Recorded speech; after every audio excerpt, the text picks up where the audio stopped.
Hello friends, આજે આપણે બનાવીશું એકદમ ટેસ્ટી મસાલેદાર એવો ભરેલો ભીંડો. જે ભરેલો ભીંડો બાજરાના રોટલાની સાથે ખાવાની બહુ જ મજા આવશે. તો ભરેલો ભીંડો બનાવવા માટે મેં અહીંયા સરસ મજાનો તાજો કૂણો એવો ભીંડો લીધો હતો, તો તેને સરસ રીતે ધોઈને રેડી કરી લીધેલો. હવે આપણે આ ભીંડાને થોડું ટ્રાય કરીને આ ભીંડાની વચ્ચે કટ લગાવી લઈશું, કેમ કે ભરેલો ભીંડો બનાવતા હોઈએ એટલે ભીંડાની વચ્ચે કટ લગાવી લેવાનું.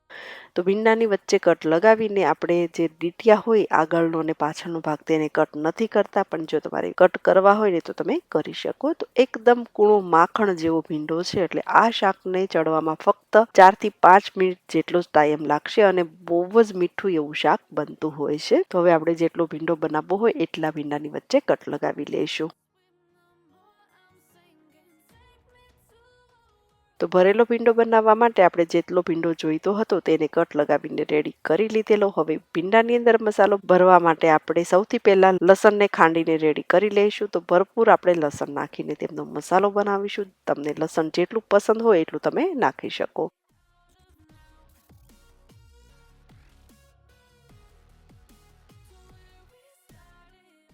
તો લસણને આપણે અધકચરા જેવું ખાંડી લીધેલું. હવે એક વાટકો ભરીને આપણે ગાંઠિયા નાખીશું.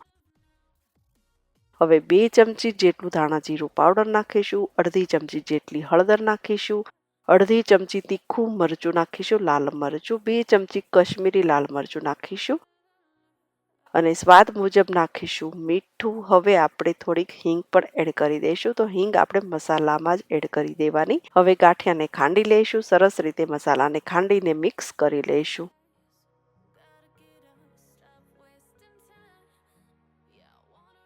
તો હવે આ મસાલો આપણો થોડોક ડ્રાય એવો છે, એટલે 2 ચમચી જેટલું તેલ નાખીશું. તેલ નાખવાથી મસાલો એકદમ લચકેદાર બનશે.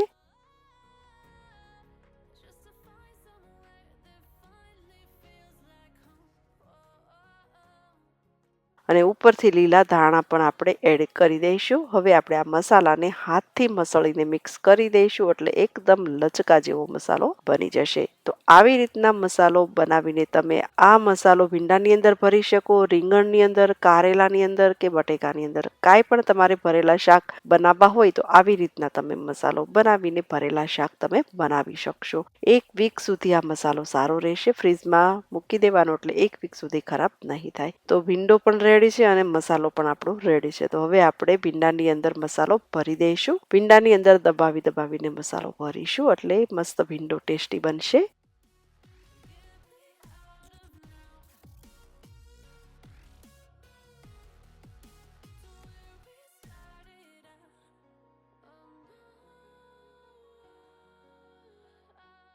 તો આવી રીતના ભીંડાની અંદર મસાલો ભરીને આપણે જે વાસણમાં ભીંડો બનાવતા હોઈએ તે વાસણમાં મૂકી દેવાનું.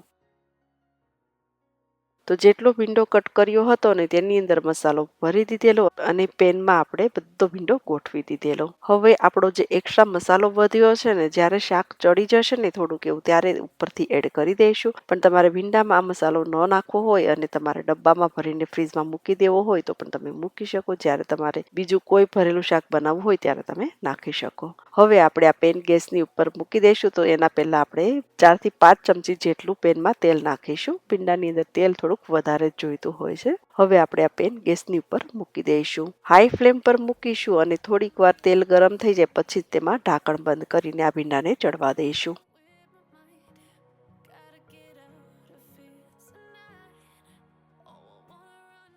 તો ગેસ અત્યારે આપણો હાઈ જ હતો અને તેલ આપણું ગરમ થઈ ગયેલું છે. તો આવી રીતના પેનને ફેરવીને આપણે પેનની ઉપર ઊંધી થાળી મૂકીને ગેસની ફ્લેમ એકદમ ધીમી કરી દઈશું. 2 મિનિટ સુધી આ ભીંડાને ચડવા દઈશું.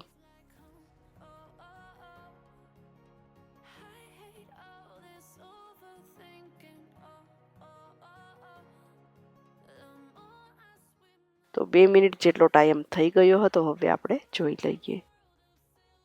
એકદમ ધીમા ગેસ ઉપર આપણે આ ભીંડાને ચડવા દીધો હતો. તમે જોઈ શકો છો ભીંડાનો કલર પણ ચેન્જ થઈ ગયો અને ભીંડો આપણો થોડોક સોફ્ટ પણ થઈ ગયેલો. તો કોઈ પણ તમે શાક બનાવતા હોય ને તો એકદમ ધીમા ગેસ ઉપર શાક જે ચડતા હોય ને એમનો ટેસ્ટ જોજો અને તમે હાઈ ફ્લેમ પર શાક બનાવતા હોય તેમનો ટેસ્ટ જોજો. શાક તમારું હાઈ ફ્લેમ પર ચડતું હોય ને તે શાક ફટાફટ બળી પણ જતું હોય છે અને અંદરથી કાચું પણ રહેતું હોય છે. તો હંમેશા શાક આપણે ધીમા ગેસ ઉપર જ ચડવા દેવાના. હવે આપણો જે એક્સ્ટ્રા મસાલો વધ્યો હતો ને તે આપણે ચારેક કોર બધો જ મસાલો નાખી દઈશું.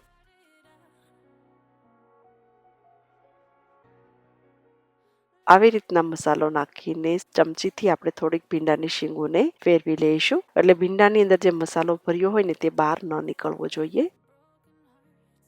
હવે આ ભીંડાને વધારે ટેસ્ટી કરવા માટે હું આમાં થોડીક ખાટી એવી છાશ નાખીશ. વધારે ખાટી નથી, મતલબ ઘાટી પણ છે અને થોડી ખાટી એવી પણ છે. જો તમારે છાશ ન નાખવી હોય તો તેમની જગ્યાએ તમે પાણી પણ નાખી શકો અને પાણી કે છાશ બેય ન નાખવા હોય તો બસ આવો તમે ડ્રાય ભીંડો પણ તમે રાખી શકો, જે રોટલીની સાથે તમને મજા આવશે ખાવાની. પણ હું આ ભીંડો રોટલાની સાથે ખાવાની છું એટલે હું થોડીક આમાં છાશ એડ કરી દઈશ. છાશ નાખવાથી આ ભીંડો વધારે ટેસ્ટી લાગશે. તો 1/4 કપ જેટલી છાશ નાખીને ફરીથી આપણે આ ભીંડાને એકદમ ધીમા ગેસ ઉપર 2 થી 3 મિનિટ સુધી ચડવા દઈશું.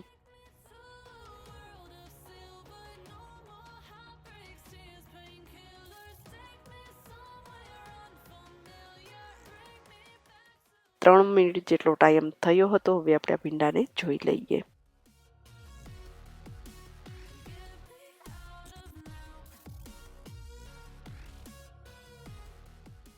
તો જોતાં જ મોઢામાં પાણી આવી જાય એવો સરસ મજાનો આપણો ભીંડો બની ગયો અને ભીંડાની શીંગું પણ ગળી ગઈ. તમે જોઈ શકો છો. મસ્ત ગરમ ગરમ રોટલાની સાથે આ ભીંડો ખાવાની મજા પડી જશે.